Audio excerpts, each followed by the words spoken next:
Okay, I see people joining in. Great. Just give it a couple seconds.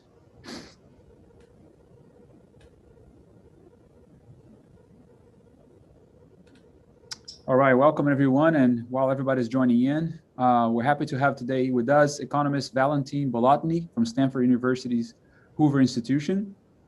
And he's going to talk to us about why do women earn less than men, evidence from bus and train operators. As usual, I'll be monitoring the chat here and the raise hand feature on Zoom. So at the end, if you want to ask questions, either submit in the chat and I can ask out loud here, or I can let you speak by you raising your hand and I'll find you in the audience. Otherwise, Valentin, please go ahead. Thanks very much, Carlos. Great to be with all of you today. Thanks very much for joining. This work, as Carlos mentioned, is Why Do Women Earn Less Than Men? Evidence from Bus and Train Operators. And it's joint with Natalia Emanuel, my co-author at Harvard University. Our motivation for diving into gender earnings gap, I want to summarize with this chart. It's a series of the ratio that is so often discussed in the press and in public policy conversations. It's the average median weekly earnings, in this case for women, over the average median weekly earnings for men. And there are two things that I mainly want to point out in this ratio, in this time series. The first is that the ratio has been growing over time. We've gone from women making about 60% of what men make in the late 1970s to today about 82%. And the second thing that I want to underline is that the gap has, the rate at which the gap has been narrowing, the gender earnings gap has been narrowing, that has slowed. And this ratio has plateaued at about 82% since the early 2000s. So what we want to do with this study is to try to understand why is there still a gender earnings gap after all of these years and all of this progress, and to get a sense for what factors explain different shares of that remaining gap. We're going to go about this in a very particular way that's different from the way that other studies have done it. And what we'll do is we'll identify one particular workplace where choice sets are gender neutral. What I mean by that is that this workplace is going to be one where men and women are going to be performing the same exact tasks. They're going to be getting the same wages. They're going to have the same choices of which hours to work and the number of hours to work, and they'll have the same career growth paths. These features of this workplace will allow us to cross off some of the usual theories that are put forward for why a gender earnings gap exists, things like managerial bias, for example. In the process of analyzing this workplace, we'll be able to see whether there is still a gender earnings gap in this setting, even after controlling for all of these factors. And then as we dig deeper, we'll be able to see why, if there is still a gender earnings gap, why is it still there? In the process, we'll essentially answer the question, why do men and women make different choices in the workplace? To give you a preview of what we find, and I'll tell you more about what this magical workplace is, but to give you a preview of what we find that a gender earnings gap can in fact exist in this very controlled environment. We find that women earn 89 cents on the male worker dollar.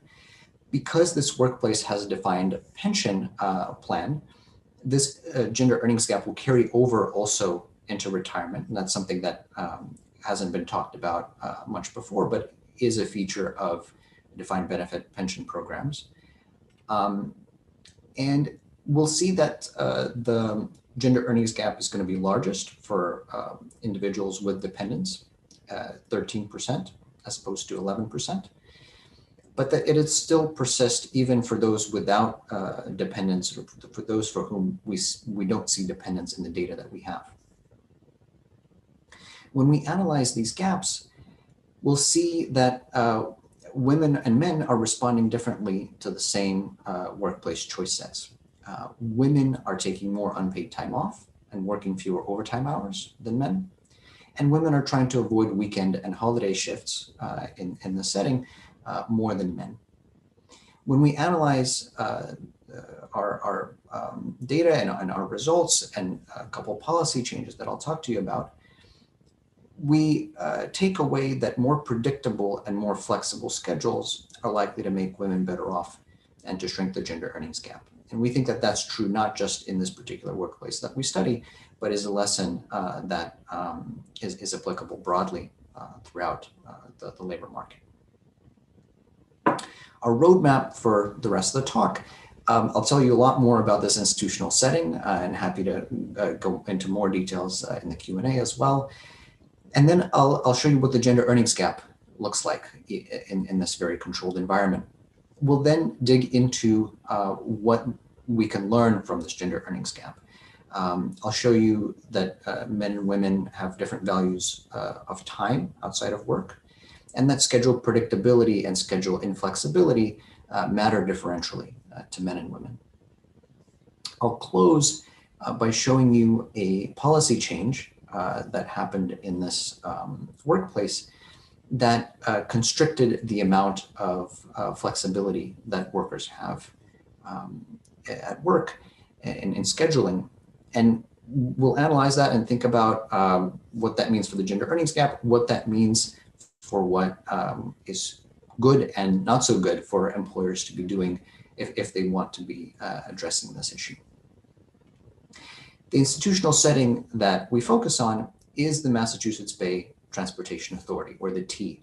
If any of you are familiar with Boston, this map should be quite familiar. The T serves over 3 million people in the greater Boston area and consists of 173 different bus routes, 4 different rail lines, and over 3,000 full-time bus and train operators. Those are going to be the individuals that we really focus on here in our study. There's a certain selection of these employees into this particular job of operating the buses and the trains. They have to be at least 18 years old and to have at least a high school degree. They have to have a commercial driver's license. And if they don't have one at the time that they apply, the T helps them out in obtaining one. They have to pass a background check and certain customer service and driving tests. And perhaps most importantly for our purposes and our study, they have to be available to work 24 hours per day, 7 days per week. So to the extent that there is selection of workers into this particular job, we think that these workers are already coming in being quite flexible, being quite amenable to this kind of on-call 24 hours a day, 7 days a week kind of work environment. How can we claim, as I've done, that this workplace is so controlled, that we have such very defined choice sets? Well, first of all, we know that the tasks that the men and women in this workplace are performing are essentially identical. Men and women are driving the same buses and trains. There's no difference by gender in the allocation of tasks here. All operators are covered by the same union contract. And that contract specifies pay and promotion schedules. So there's a base wage that's specified in the contract, and it's going to rise at very specific pre-specified increments until one's 4th year on the job, and will then be flat until one retires. Overtime is paid at 1.5 times one's regular wage. So as you can see, there's very little space here for managerial discretion in pay, no need for men and women to bargain or negotiate over promotions, job titles. raises, anything like that. Everything is predefined in this collective bargaining agreement. Tenure in this environment, which is literally the difference between, in the number of days between today's date and when one starts work at the T, that's going to determine, according to this contract, the number of vacation days that one has available to them, and whether one is eligible to retire and start receiving a pension. Seniority, which is really going to be crucial here for our analyses, that's relative tenure within a garage. So how long have you been employed at the T relative to your peers around you? More senior folks are going to be given first dibs, first selection of the routes that they want to run and the schedules that they want to have. When an overtime opportunity becomes available, these overtime opportunities will also be handed out by seniority, with the manager at each garage going down the list and contacting each operator by seniority and offering those overtime opportunities by seniority. So as you can probably already see, given the nature of this environment, and if we also control for seniority and look, for example, at individuals within the same seniority levels, we can compare apples to apples. We can compare individuals with essentially the identical choice sets in some of the key variables that we would care about when thinking about the gender earnings gap. What we do is we partner with the T, and in particular with their human resources department, and we work with the time card data that they have available on these employees that they have. These data show the number of hours that individuals are working and whether those are regular hours or overtime hours, and the hours of leave that they're taking as well, unpaid leave, sick leave, vacation time, etc. And we have this daily data from 2011 to 2017. What I want to show you now is what the gender earnings gap looks like based on this time card data that we work with. Here on the y-axis, I have monthly earnings in dollars for the operators that we're studying. And on the x-axis, I have seniority percentiles. Individuals who are most senior at the T are in the 100th percentile here on the far right, and those who are least senior are in the 10th percentile at the bottom. So these are decile bins essentially here. We're averaging within deciles. The orange dots denote women, and the blue denote men. And as you can see, throughout the seniority ladder, we've got a gender earnings gap, and it's about 11% throughout the seniority spectrum. To try to get a little bit more of a sense of what's going on here, we can do a kind of accounting exercise. We can use our time card data, and we know these are full-time employees, and we know what they're scheduled to be earning. So we can plot, and here we're doing this for men, what their scheduled earnings are by seniority. We've got the least senior operators starting off at a little less than $5,000 a month, and going up to and plateauing at about $6,000 a month for most of their career. We can then add in any earnings from overtime worked. These are additional hours on top of the scheduled hours that men are working, and we see this increase in pay. And to get the final number, that final series that I showed you a couple slides ago, we can subtract any unpaid time off that individuals have taken. And this is the total earnings line that we get in gray. In contrast, we can do the same thing for women. The scheduled earnings here are going to be exactly the same as expected. We can add in earnings from overtime. You can see the bump is much less than it was for men. And then we can subtract unpaid time off taken. So hours, regular hours, scheduled hours not worked.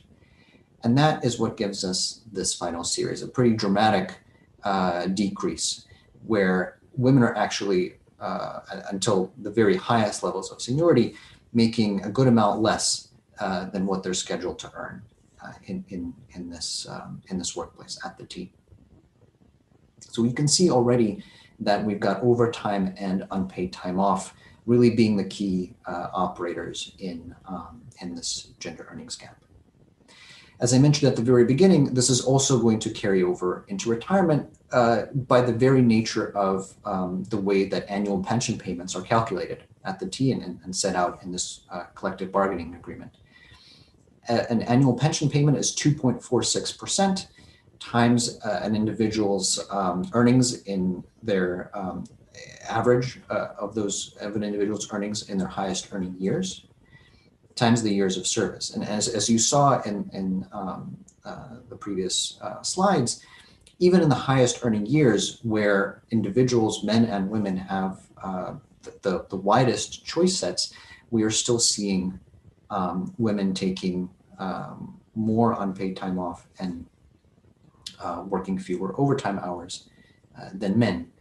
And that is resulting in this difference in annual pension payments. So one factor is the difference in pay in the highest earning years. Men are also working a little bit longer than women on average. And that is giving us this $5,257 gap in retirement payments, which individuals get from the year that they retire until they pass away. And as it turns out, that's also 11%. That gap is also 11%. I want to dig in now a little bit more deeply into what these patterns in unpaid leave taking and in overtime are telling us about the way that men and women value time and think about schedule predictability and schedule inflexibility. This, I think, will give us some more insight into why we're seeing this gender earnings gap. So to turn to differences in values of time, I want to start with what it is exactly that is being used to allow people to take unpaid time off. And that in this workplace, as in many others, is the Family Medical Leave Act. This piece of legislation was the first piece of legislation signed by President Clinton in 1993. And what it does is it allows employees who have worked for an employer for a year and who have put in at least 1,250 hours of work in the last year. It allows these individuals to take unpaid job protected leave. So you can take some unpaid time off without worrying about losing your job in the process. And it allows them to do this in a defined 12-month period for specified family and medical reasons. These reasons include an employee's own illness, but they also include childcare needs, spousal care needs, parent care, adoption, and the like. In order to be able to do this, you have to go to a doctor, obtain a doctor's note, and bring it into your human resources department for certification by your employer that you are in fact eligible to be taking this kind of leave. This leave is often used for maternity or paternity leave. And in that sense, it's continuous FMLA. It can also be given for intermittent usage, which is more likely to be a result of chronic illness of your own or of a spouse or a parent. And intermittent use, I should say, means that you can essentially take the leave when you want. It doesn't have to be a continuous 2 months or 3 months. It can be on any given day, essentially. So if we look at what FMLA usage looks like at the T, and we again use now familiar x-axis of seniority percentiles, we can see that across the seniority spectrum, again, women are taking considerably more of these unpaid FMLA hours per month than men, 2 times as many hours, up to, we've got from 10, or I should say 8 at the highest seniority level, to 14 hours a month are taken by women as FMLA, unpaid FMLA leave.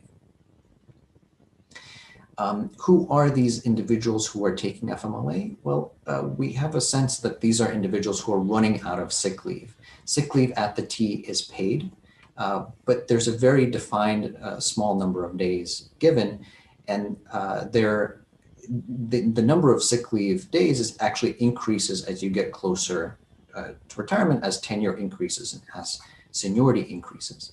So for those younger employees at lower seniority levels, they are likely running out of sick leave, paid leave that they can take, and then turning to FMLA. We can also get a sense that this is happening from this chart. Here we're showing how much FMLA in hours an individual takes on average per month on the y-axis, and on the x-axis we have their sick balance, the amount of sick leave that they have at retirement.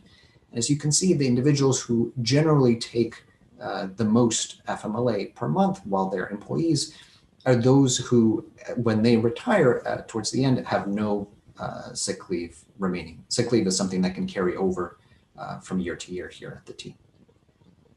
So this is telling us that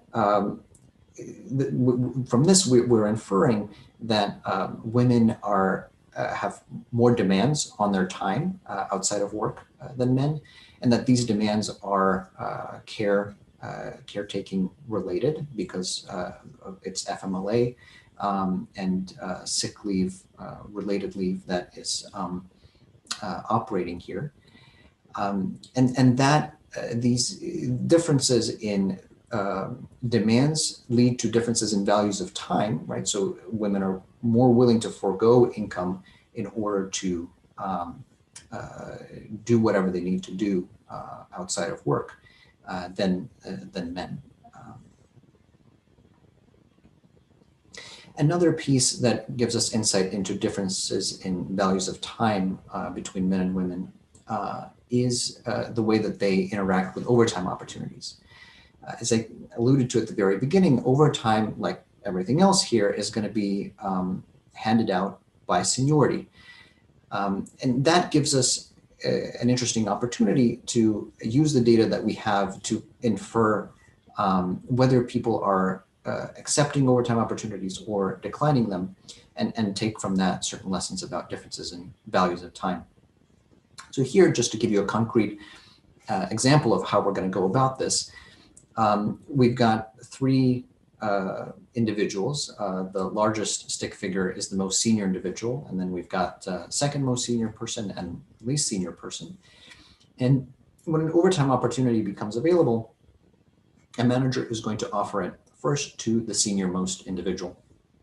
If he or she accepts it, we know in our data, and we see that person working an overtime shift on a particular day, we know that that overtime shift was not offered to the second most senior person and the third most senior person. So they didn't even have a chance to accept or reject it. If the first senior most person does not work an overtime shift and declines it, we then see the second most senior person working an overtime shift. We know that he or she accepted it, and that the least senior person did not have a chance to accept or decline.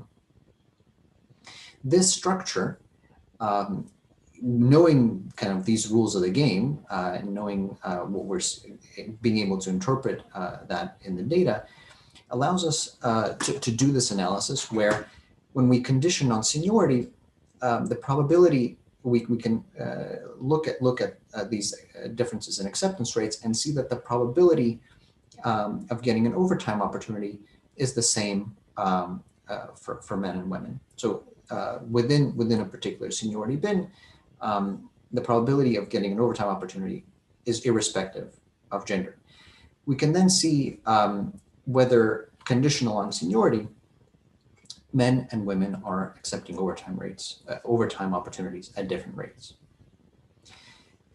Here, what I'm showing is the results of a regression where probability of acceptance is on the left-hand side, and or whether an individual accepted an overtime opportunity is on the left-hand side, and a dummy variable for a person's gender is on the right-hand side, along with a number of controls, including seniority. And here on the y-axis, we have essentially the reverse of that coefficient on let's say a female dummy. This is the difference men minus women in acceptance rates of overtime. So what we see is that men are 6.5 percentage points more likely to be accepting an overtime opportunity, conditional on being offered it, conditional on seniority, than women. We can also break this down by different demographic characteristics that we get from W-4s, tax withholding forms that the T manages in its HR department, where employees specify their allowances and from which we infer whether or not they have dependents, and where they specify their marital status. What was striking to us here is that we generally see larger point estimates for these differences in acceptance rates of overtime opportunities between men and women when dependents are present. You can see this in the second column from the left. And when we look at married individuals with or without dependents, or unmarried with and without dependents. But we don't really have statistical significance here to say that that dependents really play a statistically significant role in differences in acceptance rates. We can also look at this in a table form here, and the second column here on the left is showing you exactly what the far left bar was showing, which is that the female coefficient in this regression is negative 6.5%. The male mean for acceptance of overtime opportunities is 39.1%. And we see these differences on also different types of days, whether overtime opportunities offered on a weekend or on a day when an individual is already working. We're seeing similar differences. So those differences in acceptance rates of overtime also, like the differences in the rates of FMLA and unpaid leave taking, they also suggest to us that men and women have different values of time outside of work. I want to now turn to thinking about differences in the way that men and women value schedule predictability. And I want to do this by looking a little more at the nature of these overtime opportunities. It turns out there are two types of overtime opportunities. What I was showing you in the previous charts and tables was overtime overall, but we can actually break that down into two different types of overtime. The first is pre-planned, and the other is short notice. Pre-planned overtime is planned 3 months in advance. Think, anticipated absences, construction work that's expected, where you know you're going to have more shifts, for example, rerouting of buses and trains, extra school service, those kinds of things, where the team knows 3 months in advance that they're going to need more hands on deck. There's also overtime opportunities that are set essentially the day of the shift, or maybe the day before the shift, on a very short notice. And that is often the result of operators taking leave without providing management much notice. So we can essentially run the same regression that we ran before, but do it now for these two different types of overtime. And if we find different results here, we can infer that men and women have different approaches and different values for schedule predictability. And that's in fact what we find. When we look at pre-planned overtime, this is what I'm showing you here. This is overtime, again, planned 3 months in advance, right? So where your schedule is predictable, where men and women know 3 months in advance that they will have to work these overtime shifts if they choose to accept them. We see the point estimate here. Again, if you look at the second column from the left, we've got women accepting these opportunities 4.4 percentage points less frequently than men. And the male mean here is 34.6%. This is going to be about a 12% difference in overtime acceptance rates. If you look at, for example, days when already working on the far right, the male mean acceptance for that is 55%. So on a day when a man knows he'll already be scheduled to work and he's offered an overtime opportunity far in advance, he's going to accept it with a 55% probability. And women will accept it with a 53% probability.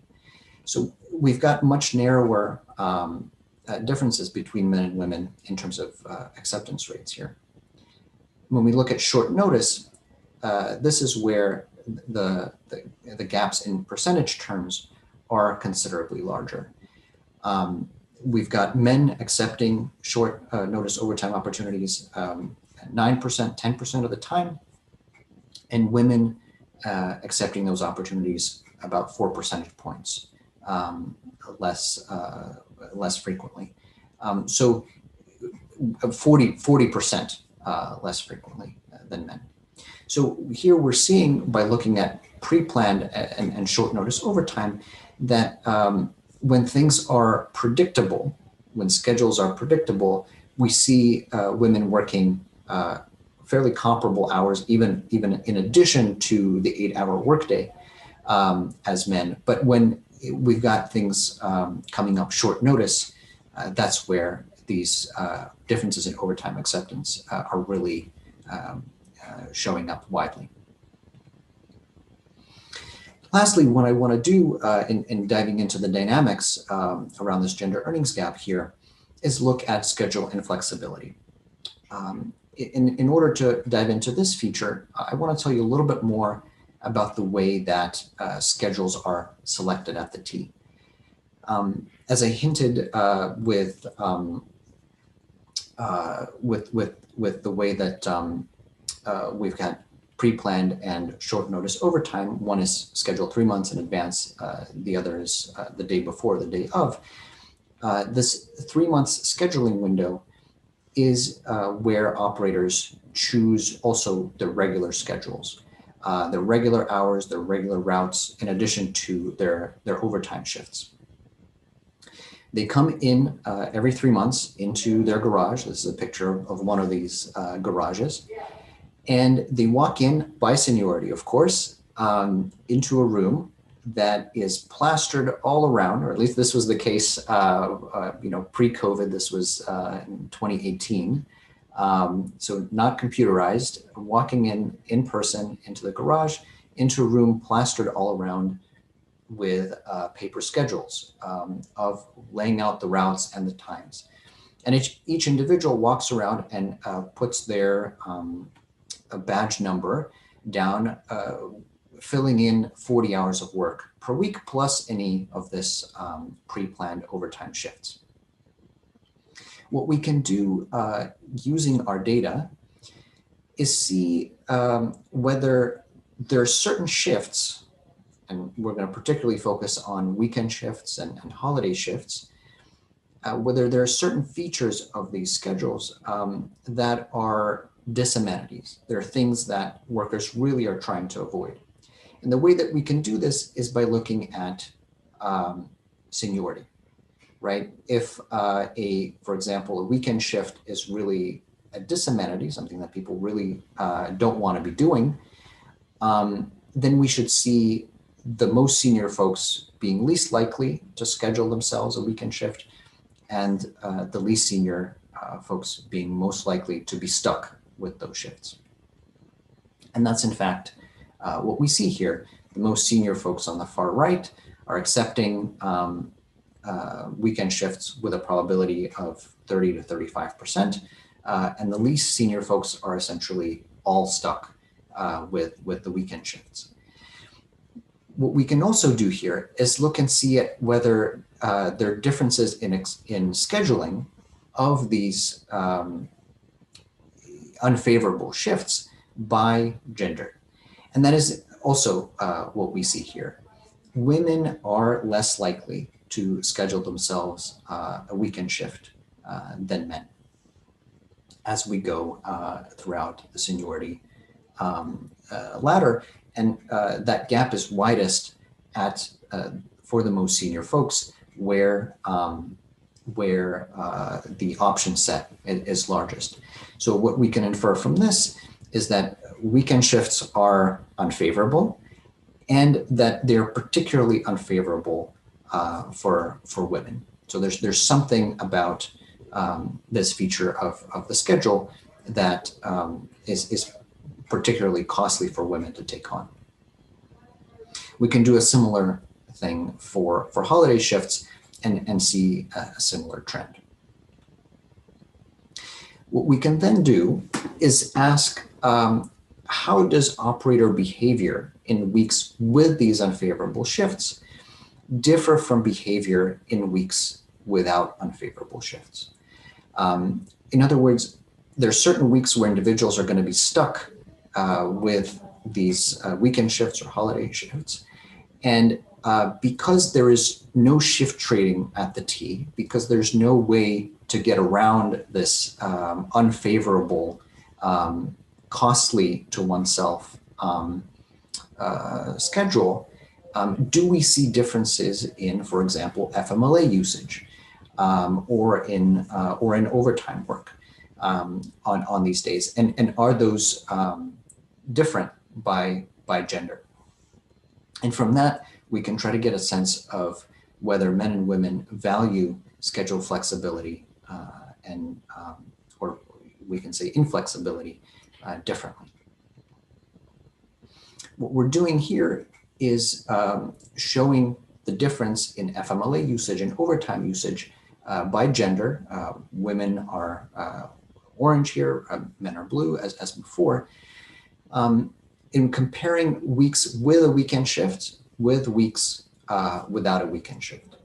So what we're seeing is that in a week with a weekend shift, women are taking a little over 0.8 more hours of FMLA in that week than in weeks without a weekend shift. Men are taking 0.4 more hours of FMLA in those weeks than in weeks without a weekend shift. If you're wondering whether this FMLA is being taken on the weekend, you are right. There is a spike up in FMLA usage on Fridays and Saturdays in particular. And at the T, actually, when we talked to the operators, we found out that FMLA colloquially was talked about as the Friday to Monday Leave Act. So here what we're seeing is workers, and especially women, using FMLA as a way of generating flexibility in an otherwise rigid workplace with features of the schedule that are particularly unfavorable. And if we also think about this from a caretaking perspective, weekends, and as I'll show you in another slide, holidays, that's where schools are closed and caretaking might be particularly difficult to arrange, and where women in particular might need to be taking time off in order to do that caretaking. Another striking aspect of what we're seeing here, if you look at the overtime, for example, we're seeing that men and women are also working more overtime during these weeks where they have weekend shifts. So they're kind of trying to make up for the lost income that they're foregoing by taking more FMLA. But if you look at women, they're taking a little over 0.3 more hours of overtime in these weeks. which is paid at time and a half. So is equivalent to about 0.45, maybe 0.5 regular hours of pay. That's much less than the amount of FMLA that they're taking. So on weeks with these weekend shifts, and again, it's right, particularly the junior folks that are stuck with them, the younger folks who might have larger caretaking responsibilities. That's where we're seeing women earn less. They're losing money essentially on weeks where they have weekend shifts. Men, on the other hand, are able to work even more overtime in these weeks than the FMLA hours that they take off. So they more than make up for the income that they're losing, and they end up being better off, earning even more on weeks with weekend shifts. So that again is showing us this difference in how differences in values of time, right, and how men and women respond differently to these unfavorable shifts. Men appear to be able to find that time to work more overtime and make up for the lost income. And we see something very similar with holiday shifts as well. So I want to close now in the time that I have remaining here by telling you about a particular policy change that occurred at the T in 2016 that had an impact on the amount of flexibility that individuals could have at work. And as you've probably guessed, this policy change has to do with FMLA and FMLA certifications. The T was looking around and seeing a lot of FMLA being used, a lot of people getting these certifications, getting these doctor's notes. And they were thinking, okay, this is being misused. We've got workers calling this the Friday to Monday Leave Act. This is not what it's intended for. Let's clamp down on this. And we need to clamp down on this also because the more people take FMLA, the more people take unpaid time off, the more we have to pay in overtime to individuals who fill those shifts. And the more we struggle to have our buses and our trains run on time and our scheduled routes fulfilled as planned. So what they do is they hire UPMC work partners, a private firm, to oversee these FMLA certifications, to essentially vet that these doctor notes are legitimate. And one particular thing that they're after is the prevention of FMLA, intermittent FMLA usage by people who have gotten doctor's notes for continuous FMLA. What happens with this crackdown is that FMLA, active FMLA certification goes down from 45%, which in and of itself is a huge number. In the private sector, it's about 16%. It goes down to 27% over the course of about a year. And here, this is a slide from a T slide deck that they were presenting, where you can see this drop 45% to 27% in active FMLA certification. What's striking here, the reason I also like the slide, is that if you look at the MBTA overall, 18% active FMLA certification, which is about the same as what you'd see in the private sector generally. And if you look at the state agency average, 10%, it's even less than what you see in the private sector. So what's clear is that this is a operator-specific issue. This is not related to other workers at the T or at the Department of Transportation or in even the public sector in Massachusetts in general. And that is also another indicator to us that people are really using these FMLA certifications in order to generate flexibility in a workplace that otherwise is quite rigid in its scheduling.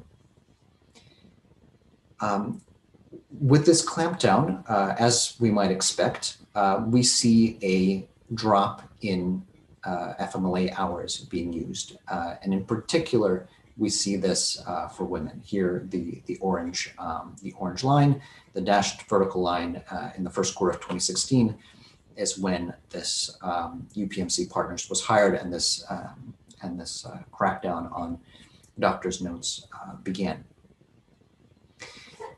So flexibility is diminished. Men and women are less able to use FMLA to get out of these inconvenient shifts and costly shifts in order to generate flexibility in the workplace. An unintended consequence is that unexcused leave spikes up. And it especially spikes up for women, and especially spikes up, I'll show you here, for women with dependents. And if we look at also who's using it, in the bottom chart here, it's individuals who were, on the x-axis you can see FMLA hours used in 2015. Individuals who were using more FMLA in 2015 were the ones who were using more unexcused hours in 2017 after the policy change. So men, and especially women, are substituting away from FMLA towards unexcused leave. This is particularly revealing to us because unexcused leave is quite costly to individuals. FMLA is excused leave. You have a doctor's note, it's covered by a federal law. The employer can't fire you, can't lay you off for it. But if you're just not showing up to work and without any notice to your manager and any heads up, that well, for the T, that makes shifts harder to fill. It actually worsens service provision. It means that more bus routes go unfilled. And it also can lead to suspensions and discipline. Here we have data on different discipline severity, 5 being the highest and is essentially a layoff.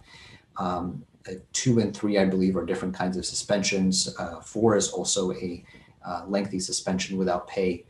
And as you can see, the more unexcused events you have, the more likely you are to be disciplined and to discipline more severely. So women especially are turning still to some form of flexibility, which to us suggests that they really have high demands on their time outside of work. These are really things that they can't get out of. They need that flexibility. And they're reaching after this policy for unexcused leave as a way of still generating that flexibility. As I mentioned here, this is also unexcused leave is costlier to the T also because it leads to more lost trips. So what did this policy do? It did shrink the gender earnings gap because FMLA usage fell by more than unexcused leave rose, but it made women and men worse off, and it did not improve service provision because unexcused leave is harder for managers to plan around than FMLA leave where they have a heads up. What are some other approaches where, if we focus on welfare as opposed to just shrinking the gender earnings gap, what are some of the other approaches that we can take? Well, the T could pay operators more for these unfavorable schedules. That might be a good policy change. It could hire more operators to cover for others' absences at regular wages instead of having to pay the overtime rates. Or it can focus on increasing schedule flexibility and by, in particular, using technology that the retail sector, for example, has used to allow for shift trading, to allow for individuals to contact each other and trade shifts without losing income in the process. We think that we like that idea in particular, and we've been talking to the T about it quite a bit. We like it because it has the potential to decrease these absences. It has the potential to decrease overtime pay, which the T really cares about. And it has the potential to also shrink the gender earnings gap by allowing women to work more hours and improve service in the process. Of course, the issue that we are dealing with and that the T is dealing with is that the union really likes the seniority structure. There are a lot of folks who've worked many years, several decades even, at the T who have earned all of these perks. And one of those perks is having more favorable shifts. And just the notion of shift trading happening outside of the seniority structure is something that's difficult to sell in this environment. So I want to wrap up now. I would love Q&A afterwards to talk more about everything that I've covered here. So here are the main points from our study. We were able to explain a gender earnings gap with factors other than explicit workplace discrimination. We saw that women value time outside of work more than men, likely for caretaking reasons and demands on their time. We saw that overtime unpredictability and schedule inflexibility are part of the story for why we see this gender earnings gap. We also saw that children appear to not be the whole story, and that it's likely other caretaking responsibilities that are also important in this setting and likely broadly. It's possible that workplace policies, even if they're gender neutral, that they can be interacting with people's personal life preferences and constraints to generate suboptimal outcomes. And that's something that we really want companies especially to be thinking about. And finally, what we find is an echo of existing research on the gender earnings gap, in particular by Claudia Golden, who talks about this last chapter of the gender earnings gap, these last 20%, being about worker substitutability, flexibility in the workplace, and about social norms. We think that IT advancement has the potential to generate more flexibility in the workplace, work standardization, group work, where workers are able to substitute for each other more smoothly, and that generates flexibility. We think that that has the potential to allow women to work more hours and for the gender earnings gap to shrink. And we think that there's some evidence out there that there's a way for policy to shift gender norms as well around caretaking responsibilities, around what happens in the home. Quebec's daddy quota, for example, is one such policy measure where leave was particularly set aside, paid leave, parental leave was particularly set aside for men. And what they see in Quebec is that those parents who take up, those fathers who take up that daddy quota leave are also more likely later on to be doing more household responsibilities and more childcare. So we think that policies can also play a role in changing social norms, and that also we think can eventually lead to a shrinking of the gender and earnings gap further. So thanks very much. Looking forward to the Q&A. Thanks, Valentin. Everybody can hear me here. If you have a question, please raise your hand and I can call you or type a question in the chat. Let's see if anybody here.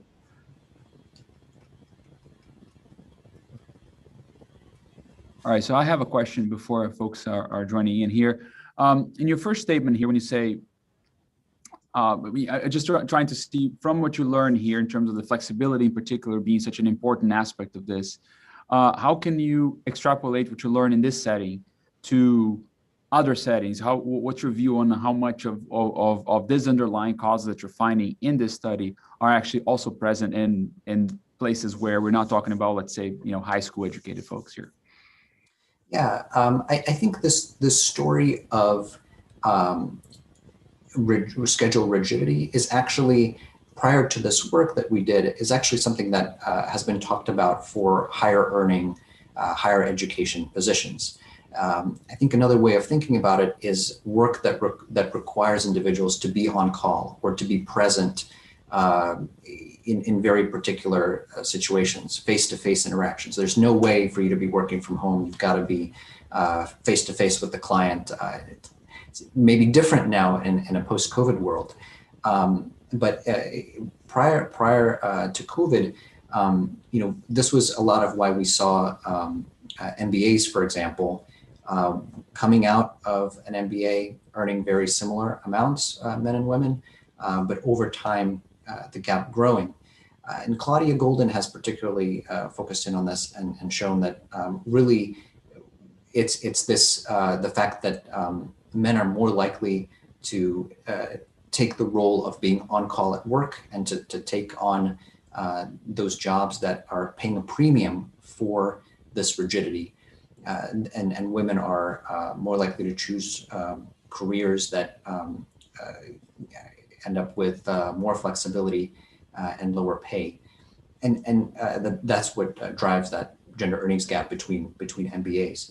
So here we're also seeing a similar flavor of that rigidity. And I think the lessons that we're taking away on the value and importance of flexibility in our setting, that also applies to those other settings and to other settings where certainly unions are present, where seniority is a clear major aspect of the job, in retail, for example, and in other settings where these kinds of structures can generate rigidity.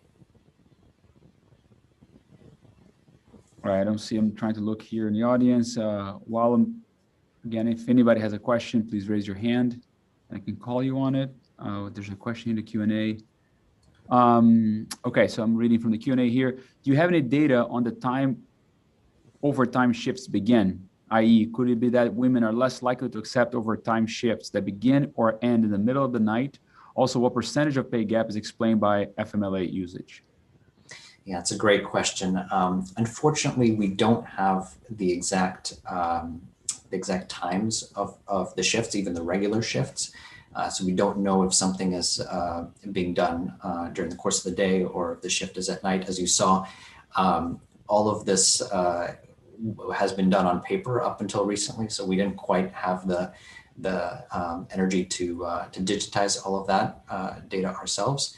So I can't quite answer that question, but it's a very good one, and there is evidence from other studies suggesting that women might be avoiding, for example, areas that are more dangerous. I think the Uber study that looked at the gender gap among male and female drivers there found that to be the case. So that could be certainly part of the story here. What percentage of the pay gap is explained by FMLA usage? I can tell you that when the FMLA policy came into play, the gender earnings gap shrank from 0.89. The ratio of female to male earnings shrank from 0.89 to 0.91. And then there was another policy that really tackled overtime usage, and that shrank the gap to 0.94. So I think I essentially can't give you an exact percentage exact difference off the top of my head, but I think my sense is the overtime difference is driving a little bit more of the gap than the FMLA difference, and through that 1.5 multiplier.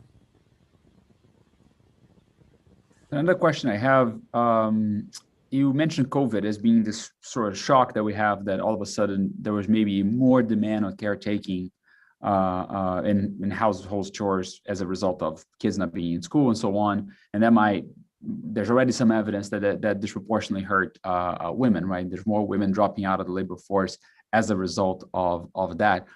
On the other hand, I wonder if there's any way to try to tease out the fact that for women that might not have caretaking responsibilities yet, I wonder if this is normalizing a more flexible work schedule somehow that might be helpful in the direction of adding flexibility. I wonder if there's almost like a two effects coming in. We're not seeing one of them yet, just because of the sort of like emergency needs, right? I don't know if you have any thoughts on that. Yeah, I think that's a great question, and one that I'm confident many researchers will tackle in the years ahead. I'm hopeful that this, not just availability of Zoom and video conferencing technology, but also its acceptance by employers and by customers and clients, that will introduce a considerable amount of flexibility, and that will do a lot of good for the gender earnings gap and for female labor force participation. One, forecasting is a dangerous business, especially in economics. But one hypothesis that I have is that the women who are in jobs that have this flexibility, that have the potential for Zoom type of technology to be used and to be embraced, I think we will see increases in labor force participation and in hours worked for those women in those occupations. But for those who are in jobs where this kind of technology is not really going to be adding flexibility, jobs, I'm thinking the service sector in particular, that's where I'm concerned that labor force participation will not bounce back up, and female unemployment won't drop as much as we'd like after the crisis. All right, anybody else here? Let's see. Looking at Q&A one more time. Okay, if not, Valentin, it was a pleasure to have you with us today. Thank you so much, and best of luck.